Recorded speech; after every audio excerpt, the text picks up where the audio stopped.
దీపను సీఈఓను చేయమంటున్న సుమిత్ర మాటలతో షాక్ అయిన జ్యోత్స్న పారిజాతం. ఇంతకు దీపను సీఈఓని చేయమని సుమిత్ర ఎందుకు చెప్పింది? మరి సుమిత్ర అలా అనడంతో జ్యోత్స్న పారిజాతం ఏమన్నారు? శివనారాయణ దశరథ్ ఏమన్నారు? మరి అసలు శివనారాయణ దృష్టిలో దీపను సీఈఓని చేయాలనుందా? జ్యోత్స్నను సీఈఓ పదవి నుంచి తప్పించడం మాత్రమే శివనారాయణ ఆలోచన? సమర్థవంతమైనటువంటి నాయకత్వం కోసం కంపెనీ ఎదురు చూస్తోందన్న శివనారాయణ దీపన్ సీఈఓని చేయడానికి ఒప్పుకున్నాడా? ఇదంతా కూడా వీడియోలో చూసి తెలుసుకునేద్దాం. కార్తీక దీప్ మీద నవవసంతం రాబోయే కథలో జరగబోయే సన్నివేశాల గురించి ముందుగా తెలుసుకోవాలి అంటే వీడియోను లైక్ చేసి ఛానల్ ను సబ్స్క్రైబ్ చేసి పక్కనే ఉన్న బెల్ ఐకాన్ లో ఆల్ ట్యాప్ చేయండి. మొత్తం మీదిగా పాశ్చాత్యం అయితే చాలా తెలివిగా చక్కగా పాల గ్లాస్ తీసుకుని శివనారాయణ దగ్గరికి వెళ్ళింది. ఎందుకంటే జ్యోత్స్నకు మాటిచ్చింది కదా, ఎలా అయినా ఒప్పిస్తానని చెప్పి. ఇక అక్కడికి వెళ్ళిన తర్వాత పాలు తీసుకోండి అంటూ ఉంటే, నువ్వు ప్రత్యేకించి పాలెందుకు తీసుకొచ్చావు అంటాడు. మీలాంటి వారికి సేవ చేసుకోవటం నా అదృష్టం అంటే అలాంటి మాటలు మాట్లాడుకు పారిజాతం. నేను గతంలో జరిగిపోయిన విషయాల్లోకి వెళ్ళాలి. ఆ వర్షం కురిసిన రాత్రిని గుర్తు తెచ్చుకుని బాధపడాలి అంటూ ఉంటే, అది మధురమైన రాత్రి అండి అంటుంది.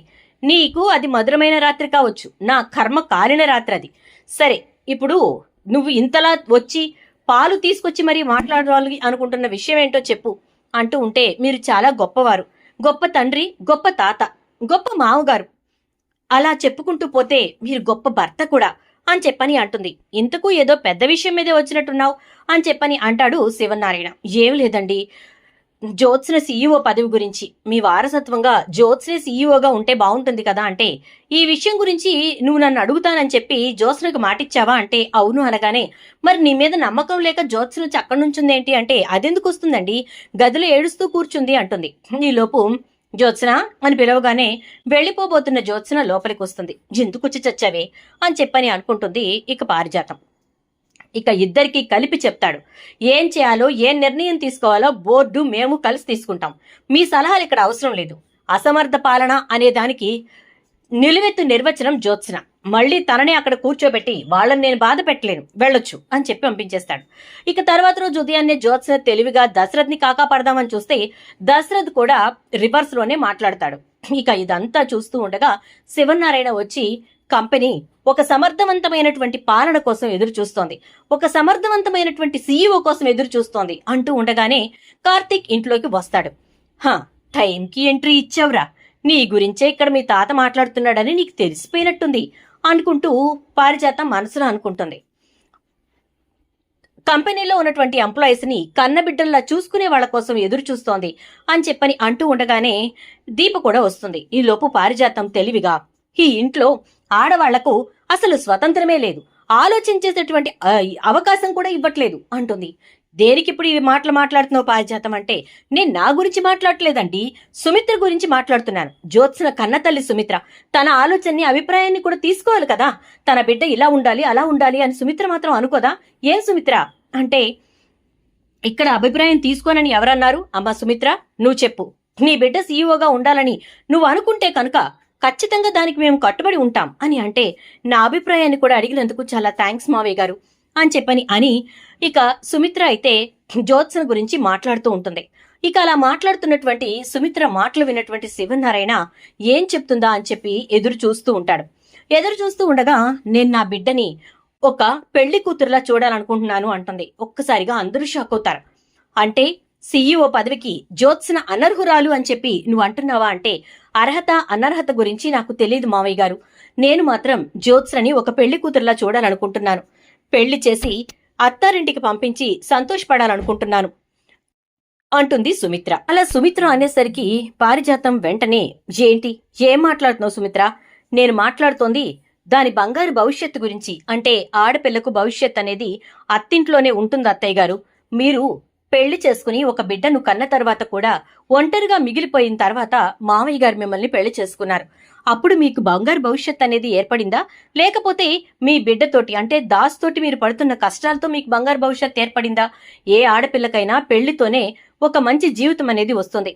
ఇప్పుడు సీఈఓ పదవి జ్యోత్స్నకు కట్టబెడితే ఏం జరుగుతుంది? సీఈఓ పదవిలో ఎంతకాలం కూర్చోగలుగుతుంది? ఆ తర్వాతైనా తను పెళ్లి చేసుకోవాల్సిందే కదా. అదేదో ఇప్పుడే చేయమని చెప్పని అంటున్నాను అనగానే, ఏం మాట్లాడుతున్నావు సుమిత్ర అంటూ ఉంటే, నువ్వు ఆగు గ్రాని అని, ఏ మమ్మీ, నేను ఒక మంచి పొజిషన్లో ఉండటం, ఈ కంపెనీని సమర్థవంతంగా ముందుకు తీసుకెళ్ళటం నీకు ఇష్టం లేదా? నాకు నాకు ఒక మంచి అసిస్టెంట్ ఇవ్వండి.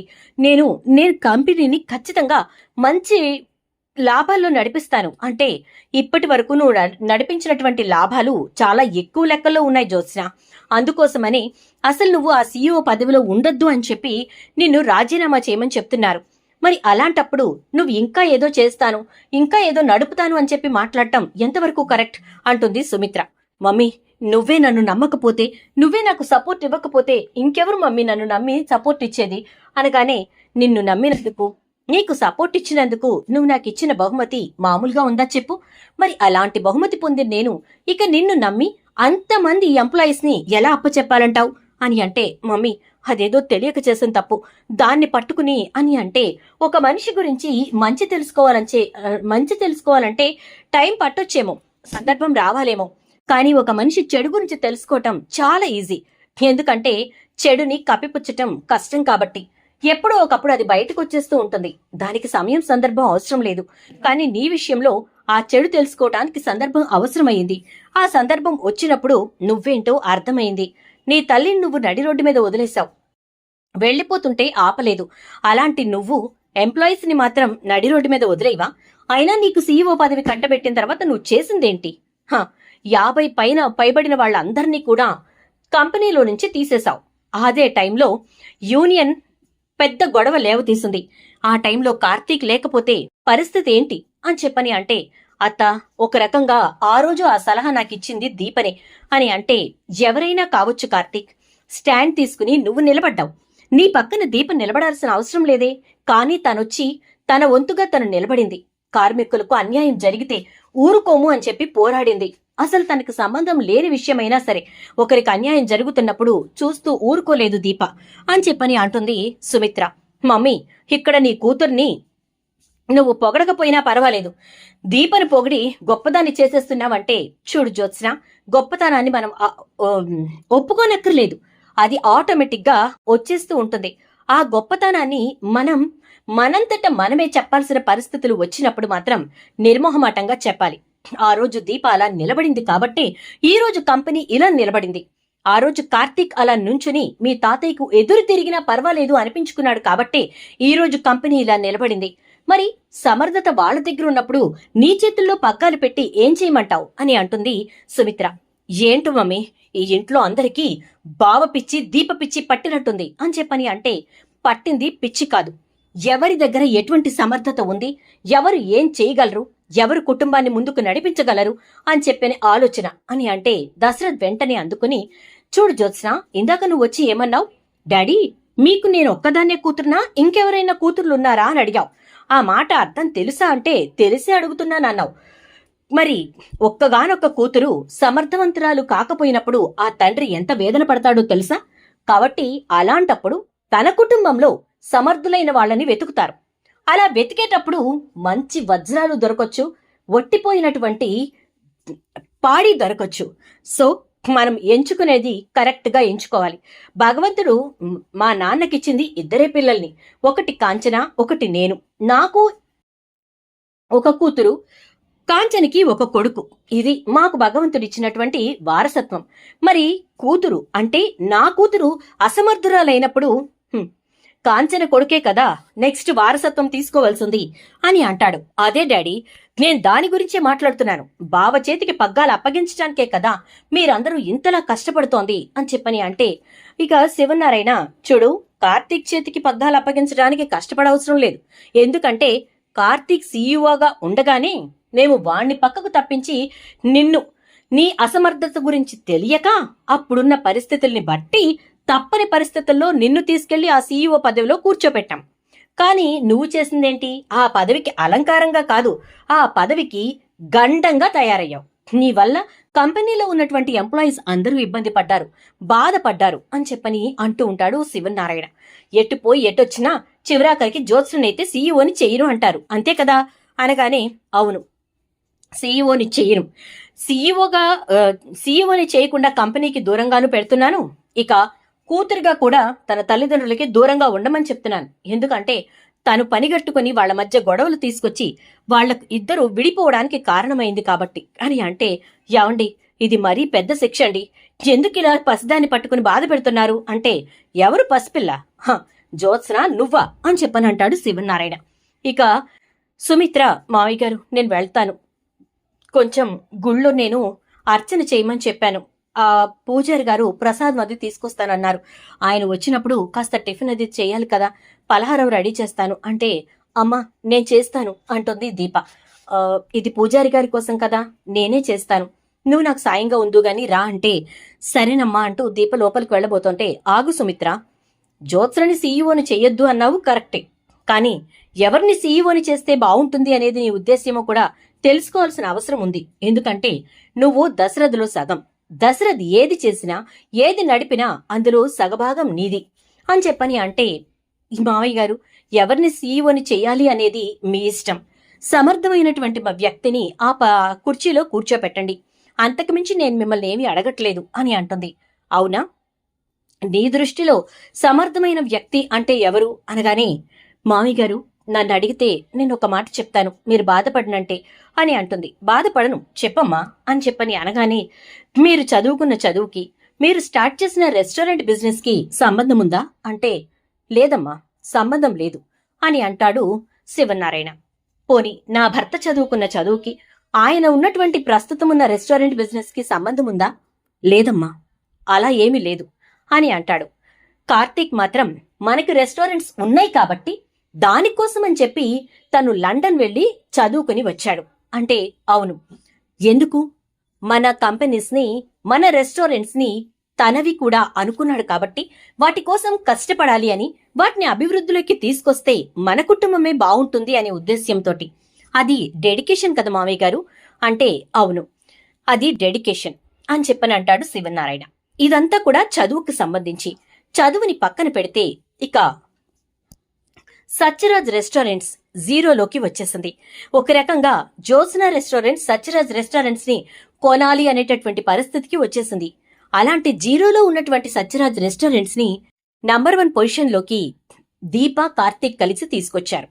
ఇప్పుడు నేను మీ అందరి ముందు కార్తీక్ ను అడుగుతున్నాను, కార్తీక్ నువ్వు ఆ రెస్టారెంట్ ని నంబర్ 1 కి తీసుకురావడానికి పెట్టినటువంటి స్కీమ్స్ కానీ లేకపోతే పెట్టినటువంటి ఆఫర్స్ కానీ నీ మనసులోంచి వచ్చినవేనా అని అంటే, వాస్తవంగా చెప్పాలంటే నేను 100 ఆఫర్స్ పెడితే అందులో 90 ఆఫర్స్ చెప్పింది దీపే అత్త అని చెప్పని అంటాడు.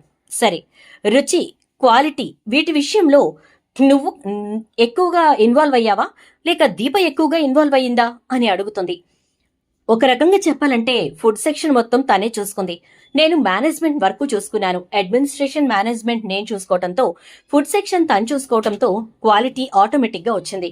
ఎందుకంటే దీపే వంటలు చేస్తుంది కాబట్టి తనకు ఏది ఎందులో ఏం చేయాలి అనేది బాగా తెలుసు కాబట్టి తను ఆ విధంగా ఫుడ్ క్వాలిటీని మెయింటైన్ చేసిందంతా అని చెప్పని అంటే, సో ఆఫర్స్ విషయంగా 90% దీపదే ఎఫర్ట్ ఉంది, ఫుడ్ క్వాలిటీ విషయంలో కూడా దీపదే ఎఫర్ట్ ఉంది. మామయ్య గారు ఇక్కడ 200 మార్కులకి 190 మార్కులు దీపకే పడ్డాయి కదా అంటే, అవునమ్మా అంటాడు. సో మన దగ్గర లేనిదేంటి? Food quality. సో ఆ క్వాలిటీ మెయింటైన్ చేయడానికి దీప్ ఉంటే సరిపోతుంది. ఇక పదవికి అలంకారంగా వెళ్లి ఆ సీట్లో కూర్చోనేటటువంటి పని ఎవరైనా చేయొచ్చు, ఈవెన్ పారిజాతం అత్తయ్య గారు కూడా చెయ్యొచ్చు అనగానే, అంటే నన్ను సీఈఓని చేయమంటున్నావా సుమిత్ర అని అనగానే, మనకెందుకు అత్తయ్య గారు, కుటుంబాన్ని నడుపుకుంటే చాలు కదా మనం అని చెప్పని అంటే, ఇంతకీ నువ్వేమంటావు సుమిత్ర?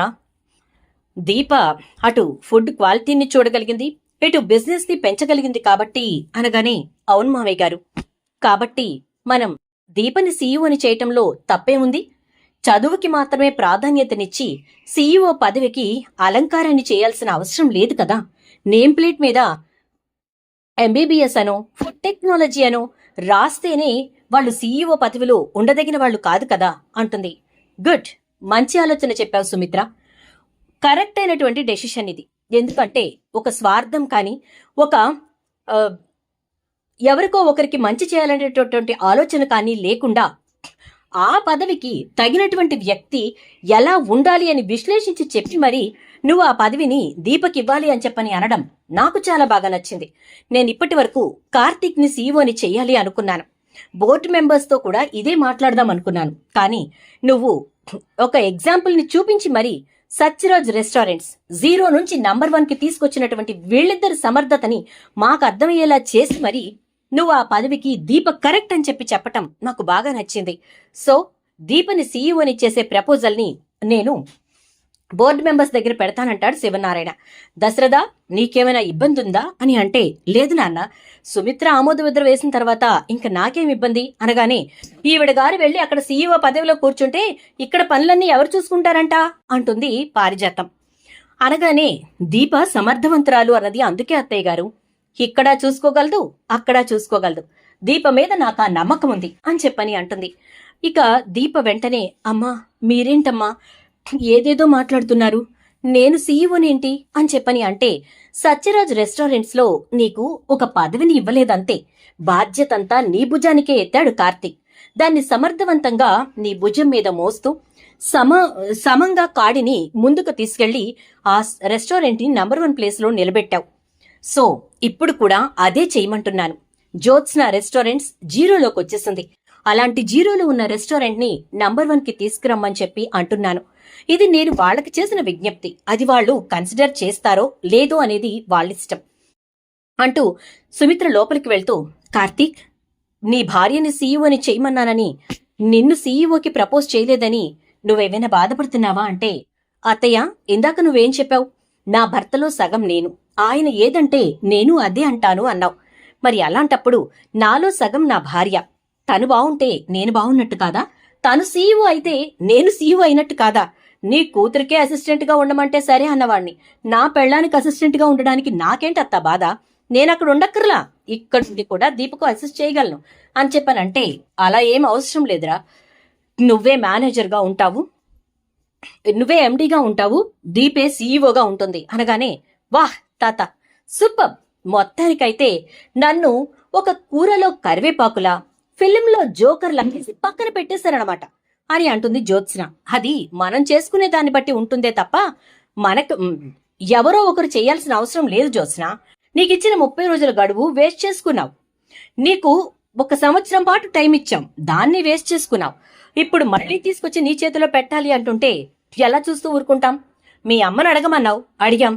మీ అమ్మ పూర్తిగా విశ్లేషించి నిన్ను పెళ్లి కూతుర్ని చేయమంది, దీపను సీఈఓని చేయమంది, దీపను నడిపించటానికి కార్తీక్ ని రథసారథిని చేయమంది, ఇంకేంటి అని చెప్పని అంటూ, దశరథ ప్రపోజల్ ఇదే, వెళ్ళిన తర్వాత బోర్డు మెంబర్స్ అందరికీ చెప్పు, టైప్ చేయమని చెప్పి మన మేనేజర్ కి కాల్ చేసి చెప్పు అని చెప్పని అంటే, అలాగే నాన్న అంటూ దశరథ్ మేనేజర్ కి కాల్ చేసి మాట్లాడుతూ ఉంటాడు. ఇక పారిజాతం జ్యోత్స్న వంక చూస్తూ, చెప్పాను కదే, అతి తొందరలోనే మనకు సంబంధించినటువంటి కథ మొత్తం క్లైమాక్స్కి వచ్చేయబోతోంది, అది కూడా తమరి వల్లే అని చెప్పి మొత్తానికి అలాగే జరిగింది. చివరాఖరికి దీప వెళ్లి సీఈఓ పోస్ట్లో కూర్చోడానికి కూడా అర్హత పొందింది. కానీ మనం మాత్రం ఈ ఇంట్లో కూర్చొని వండినవి తింటూ టయానికి నిద్రపోతూ, తర్వాత నీకు మంచి సంబంధం చూస్తే పెళ్లి చేసుకుని వెళ్ళిపోతూ, ఇవి మనకి మిగిలినవి. నీ తెలివితేటలకి నిన్ను నమ్ముకుని నేను ఈ ఆస్తంతా సొంతం చేసుకుందామని చెప్పని అనుకున్నాను చూడు, అది నా తప్పు అని చెప్పని అంటూ, ఇక పారిజాతం లాస్ట్లో ఒక మాట అంటుంది. అసలు నాకు ఒక అనుమానం వస్తుంది, ఏంటో తెలుసా, ఈ ఇంటికి నువ్వు వారసురాలివి కాదు సరే, కానీ దీపే ఈ ఇంటి వారసురాలేమోనని. ఎందుకు అన్ని అలా దానికి కలిసొచ్చేస్తున్నాయి? ఈ కుటుంబమే దానికి కలిసొచ్చేలా చేస్తోందో, లేక ఈ కుటుంబానికి సంబంధించిన మనిషి కాబట్టి వీళ్ళంతా దానికి కనెక్ట్ అవుతున్నారో నాకు అర్థం కావట్లా. ఇంతకీ దాసుగాడు చెప్పనటువంటి ఆ అసలైన వారసురాలు దీపే అంటే కనుక పర్ఫెక్ట్, ఈ కుటుంబానికి దీప పర్ఫెక్ట్ అంటూ అక్కడి నుంచి వెళ్ళిపోతుంది. దీపా, నేను ఎప్పటికప్పుడు నీ మీద గెలవాలని చెప్పి ప్రయత్నం చేస్తూనే ఉన్నాను, చివరాఖరికి మా అమ్మని కూడా నీ వైపు తిప్పేసుకున్నావు కదూ, చెప్తా, ఇక నువ్వు ఈ భూమి మీద ఉండటానికి వీల్లేదు, నిన్ను పైలోకానికి పంపించైనా సరే ఆ సీఈఓ పదవిని నేనే దక్కించుకుంటా అంటుంది జ్యోత్స్న. మరి జ్యోత్స్న చేసేటటువంటి ప్రయత్నం ఎంతవరకు ఫలించబోతోంది? కార్తీక్ ఏ విధంగా కథను తిప్పబోతున్నాడు? మరి దీపనే నిజంగా సీఈఓని చేస్తే అప్పుడు పరిస్థితి ఎట్లా ఉంటుంది? ఇదంతా రాబోయే ఎపిసోడ్స్ లో చూద్దాం. వీడియో నచ్చితే లైక్ చేసి వీడియోనైతే షేర్ చేయండి. ఛానల్ని సబ్స్క్రైబ్ చేసుకోవడంతో పాటు పక్కనే ఉన్న బెల్ ఐకాన్లో ఆల్ ట్యాప్ చేయండి.